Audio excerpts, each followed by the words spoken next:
mga kabayan ay ibigay namin, no, para makakain sila.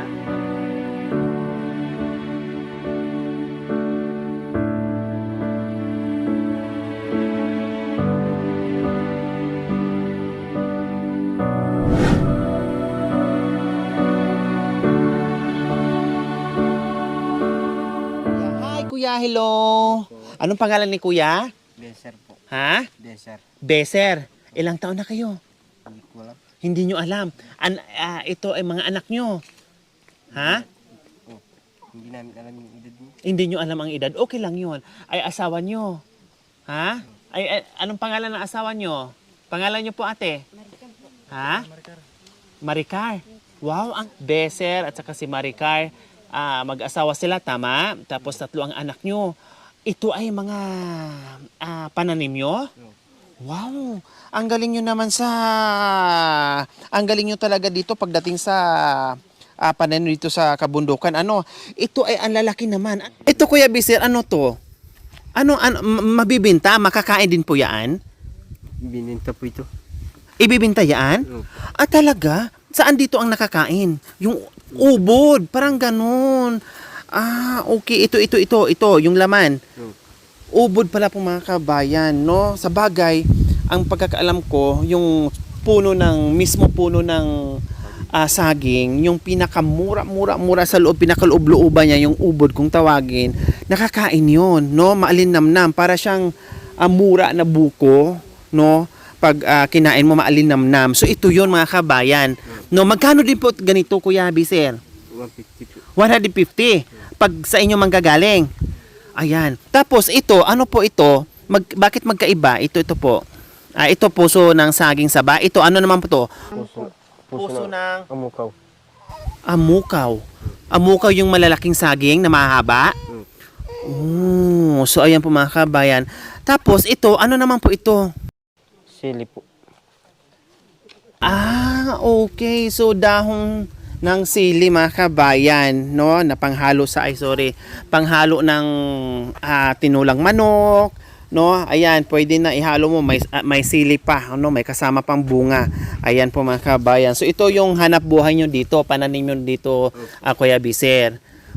So ayan po mga kabayan, no, kasama, madalas po nakikita ko dito sa kanila pag mga kapatid nating Aitas, no, ay habang nasa bundok sila, naglilinis sila sa lupain nila, no, nagtatanim, kasama talaga. Kumbaga sanib puwersa, no, nandiyan talaga sila. Kumbaga mag-asawa, nagtutulungan, mga anak nandiyan kasama nila, mga kabayan. Kinadaanan natin sila at hinintuan natin at nakita natin, tinanong natin ngayon, no. Kaya Diyos ko, nakakatuwa yung mga ganitong klaseng kababayan natin na kahit gaano kahirap yung buhay nila, pero nandoon pa rin yung sipag para mabuhay. So Ate Maricar, kumusta ka naman? Lagi kayong sumasama sa mister mo. Ano po? Ilang buwan na yung baby mo, yung bunso mo?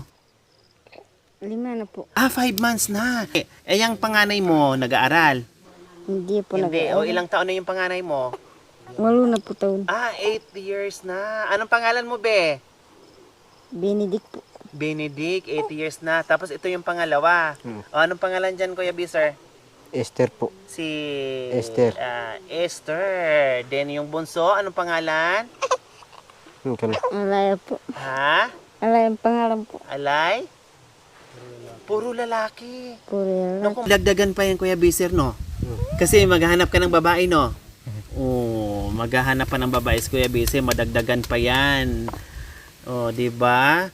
Halimbawa ganito, Kuya, lahat ito ay dadalhin mo sa bayan, ibababa mo. Doon niyo po ibenta. Hindi ba pwede na bibili ako sa inyo? Bibili. Pwede? Ay, bibili ako ng ilang pirasong ng puso ng saging. Magkano naman ito? 50 po itong dalawa. 2.50 na. Mura lang, no. Sa bayan, mahal na to. Sige, bibili ako. Puso ng saging. Ayan. Bagong pitas mga kabayan, no, may mga dagta-dagta pa.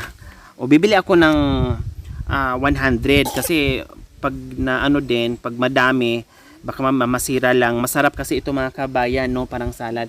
meron pa doon. Kailang ito, hindi ko pa natikman kung anong klaseng puso ng anong klaseng puso to, no? Hindi ko pa natikman. Ito din, hindi pa din ako nakatikim, no? Hindi ko pa to alam kung paano lutuin. So ito, talagang madalas ko na tong kinakain, no? Kahit wala na ako sa bundok, pero kinakain ko na yan, no? So ayan, so bumili ako ng 4. Bali magkano yung 4?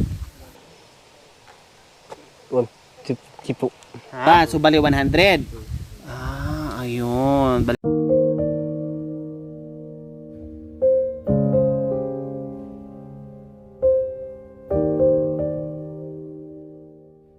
Bukod dyan, no, dahil napakasipag nyo, meron din kaming ibibigay sa inyo, okay?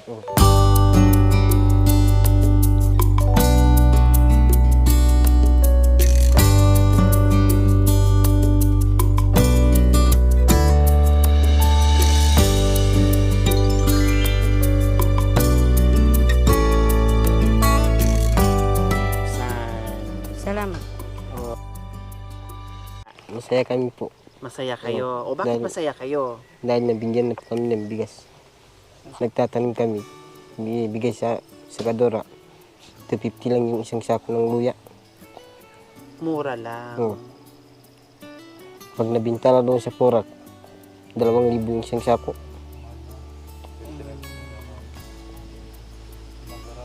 Oo.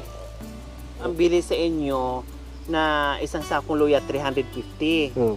Pag sila na ang nagbenta sa bayan, 2,000 na. Oo. Kawawa talaga mga kabayan, no? Kung sino yung sobrang nagsipag, nagbanat ng buto, pinagpawisan ng husto, init, ulan, nagbungkal, no?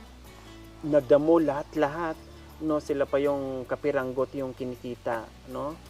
Nakakaawa talaga. Pero Diyos ko mga kabayan, isipin naman natin sila yung sobrang nagpagod dito sa kabundukan para meron tayong mabili o maibenta din, no? Na kumita tayo. Dapat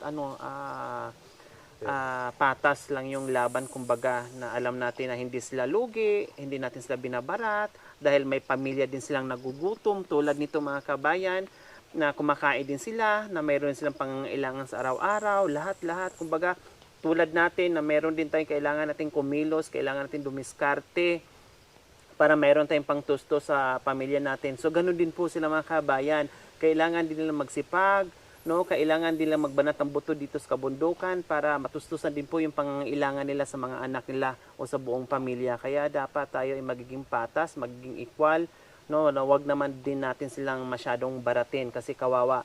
Ipagpalagay na lang natin mga kabayan, no, ipagpalit natin yung ating sarili sa sarili nila mga kabayan kung ano kaya ang mararamdaman natin. Siyempre yung mga tulad nila, hindi na lang yan sila nagrereklamo, no, hindi na lang okay na lang basta maibenta nila na hindi mabulok yung kanilang paninda, na meron din silang pambili pag uwi nila dito sa kabundukan, pag akyat nila muli na meron silang mabili, mabitbit na pagkain para sa nag-aantay ng mga anak na nagugutom na kumakalaman sikmura.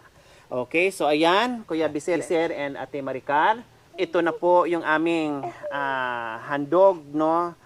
Sana makikita pa tayo, no, at sabot na aming makakaya, no, na makatulong kami sa inyo. So ayan po mga kabayan, maraming salamat po talaga. Salamat po. Sa walang sawang pagmamahal, no, na mga kagaya nila na masisipag na nabigyan natin ng pagkakataon yung ating mga kapatid na Aitas na nabigyan natin ng pagmamahal. Ayan po mga kabayan, no, maraming salamat po talaga sa walang sawang pagmamahal. Ma'am Esther Gordon, maraming salamat po sa walang sawang pagmamahal sa inyong gintoang puso. Nawa ipagpalain po tayo ng Panginoong Diyos araw-araw. Nawa ibigyan po tayo ng kalakasan ng katawan sa araw-araw. Nawa ibigyan po tayo ng mahabang buhay pang sa ganun. Marami pa tayong matulungan na gaya nila. So mga kabayan, huwag niyo pong kalimutan, pag-share at subscribe sa aking YouTube channel, Lori Aquino Talita. Maraming salamat po. God bless us all. Bye! Salamat po. Apit tayo ulit. Yay, o kabila. Yay, o apit. Apit ka. Apit. Yay! Ito, Be, oh, may pagkain ako dito, Be. At saka ang babait ng mga bata, behave sila. O, Be, oh. O, dalawa na sa'yo. Sige. O, tapos ito, Be, oh. O, dalawa na rin, Be, oh. O, kain kayo, ha. O, may biscuit din dito, Kuya, ha. Ate Maricar, habang nag-aantay kayo sa Ate Maricar and Kuya Bisir, may biscuit din dito. No, habang nag-aantay kayo, kumain kayo, ha. Habang nag-aantay kayo sa buyer nyo, ha. Ito po. Ayan ha, buksan nyo yan, tapos kakain kayo. Opo. Merienda kayo.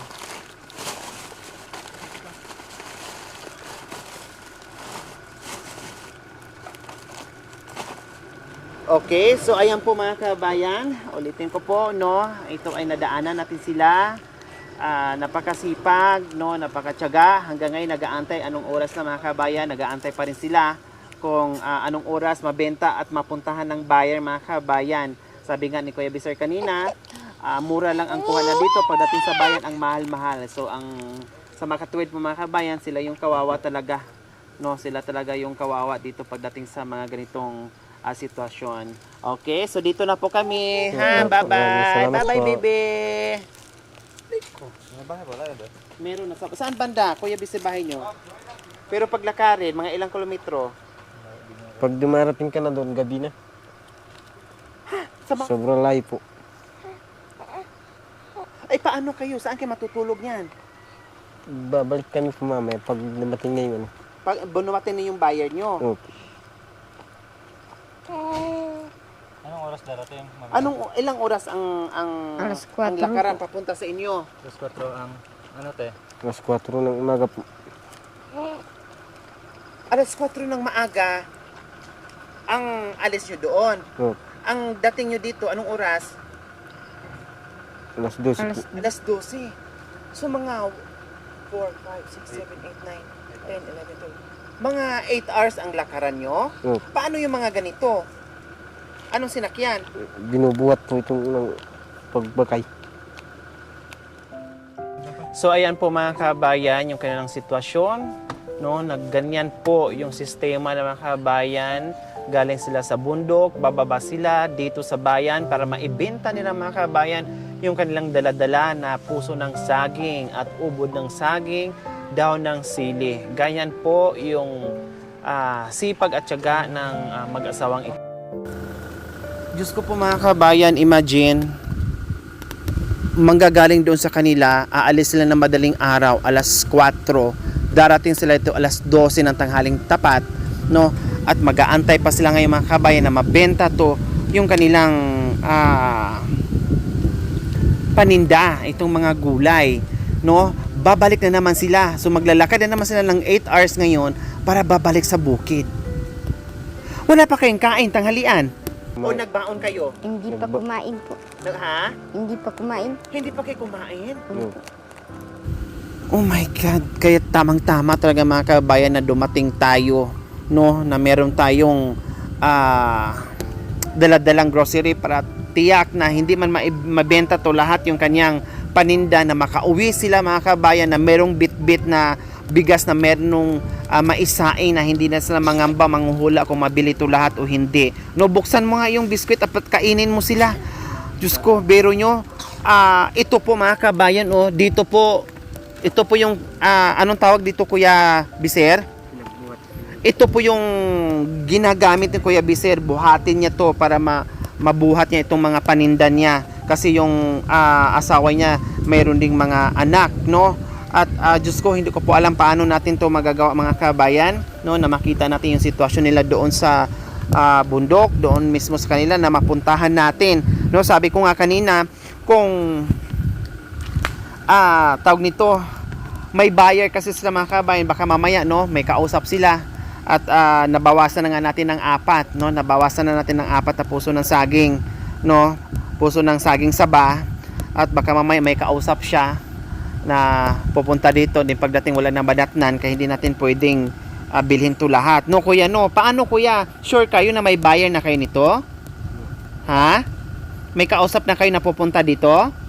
Hindi po kasama niya. Nandiyan yung kasama niya. So, mag-aantay na lang kayo sa kanya. So, ayun po mga kabayan, no? Baka mapagalitan siya. Siyempre, kausap niya yun. Importante ngayon ay nabigyan natin ng ayuda na yan talaga ang kailangan lang mabitbit pauwi ng bukid. Okay, sige.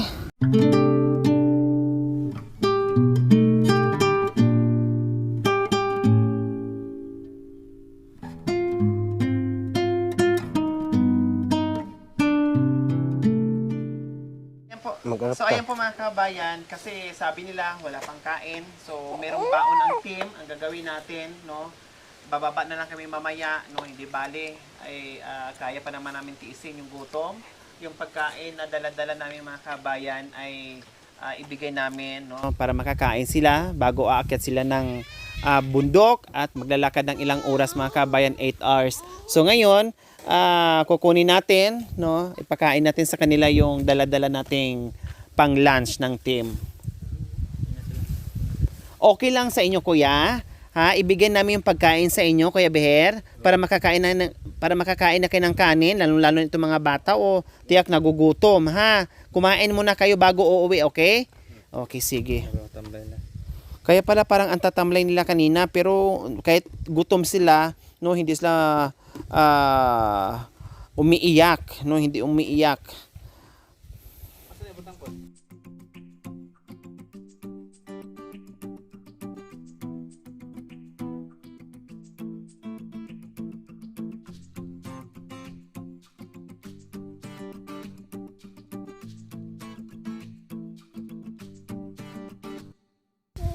So ayan, oh sige kain kayo ha. Kasi kami bababa na lang kami doon. Ay may isda pala.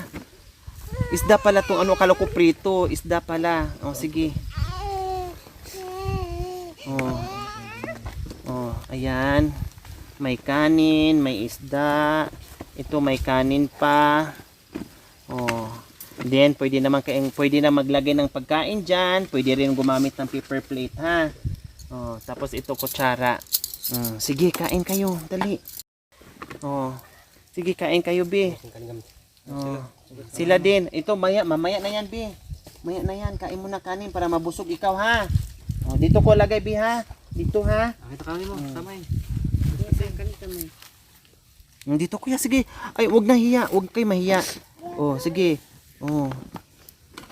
Pwede kayo diyan, lagay diyan.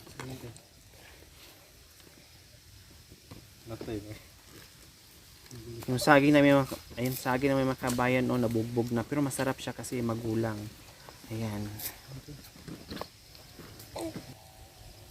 Diyos ko mga kabayan, hindi biro yung nilakad nila. Para akong nang lumo doon sa sinabi lang, maaga pa sila nandoon. Tapos napakabigat nito, o dala-dala ni Kuya Bisiro. Tapos may mga anak pa nakasunod, tapos walang kain. Hindi biro yun. Napaka, kami kaya pa namang tiisin, no? Nag-almusal naman tong team at ako kumain naman din ng biskwit kasi may baon-baon din akong biskwit tulad nitong binigay natin sa kanila. Okay lang, alas 2 na ng hapon mga kabayan, kaya okay lang. Pagbaba namin kakain, bibili na lang kami sa Jollibee. Oh, isda? Oh, tinuturo niya yung isda mga kabayan, tuwang-tuwa. Sige, wag kang, marami. Dagdagan mo isda dito, Ate Maricar, dagdagan mo. Yan, yan. Oh, si Bunso, si Kuya, lagyan mo rin ng isda dito. Ito, lagay mo. Sa inyo lahat yan, kainin nyo lahat yan. Ayan. Lagyan mo ng kanin dito. Ha? O, lagyan mo ng kanin dito. Sige, tapos ito, Bi, oh. Oh.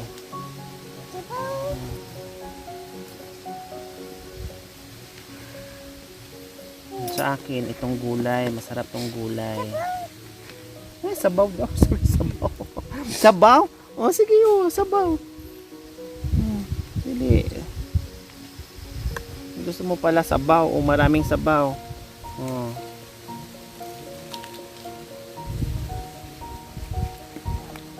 Yan, kunin lang natin yung gulay. Ang sarap ng gulay. May pang-asim to na ano. Anong tawag nito pang-asim? Kamyas. Lalaway na ako sa kamyas.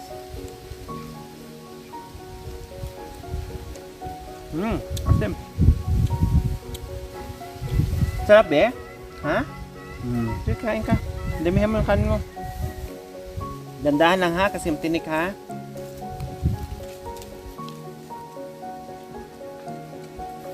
Kumain na lang ako mga kabayan kasi di naman na maubos ng kanin. So, di sila mahiya, may kasabay sila.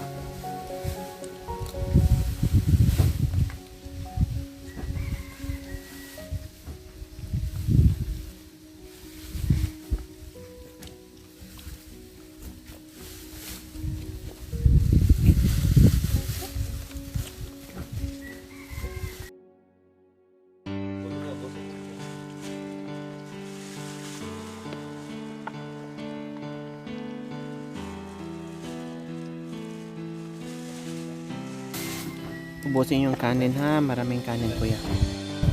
Paano pag umulan, pag uwi nyo? Ano, may payong po kayo? May payong kayo? Ha? Daw yung saging. Daw ng saging. Parang ako din yung araw. Nag-aaral daw ng saging. Para sa kababayan, hangad lagi ay ang kabutihan. Para sa inyo ay di magbabago, laging nandyan at handang sa mga kapwang nangangailangan. Tutulong hanggat kanyang makakaya, maging mabuti lang ang kalagayan. Kahit gaano man kalayo ay pupuntahan, basta palagi nyo lamang natatandaan na merong Lori Aquino Talita, handang tumulong sa mga kababayan. Sa mga sponsors na laging nandyan, mga YouTube members na laging nandyan, viewers at followers na di nawawala, nakaabang sa mga video niya. Siya ang inyong kababayan na maaasahan at tutulong sa nangangailangan. Di magbabago para sa inyo at mabuti ang hangarin sa kapwa Pilipino. Lori Aquino Talita, Lori Aquino Talita, mabuti ang puso, di kayo hahayaan, tutulong sa mga kababayan. Kahit na gano'n man katari, bundok dagat man tatawiri, basta maging masaya.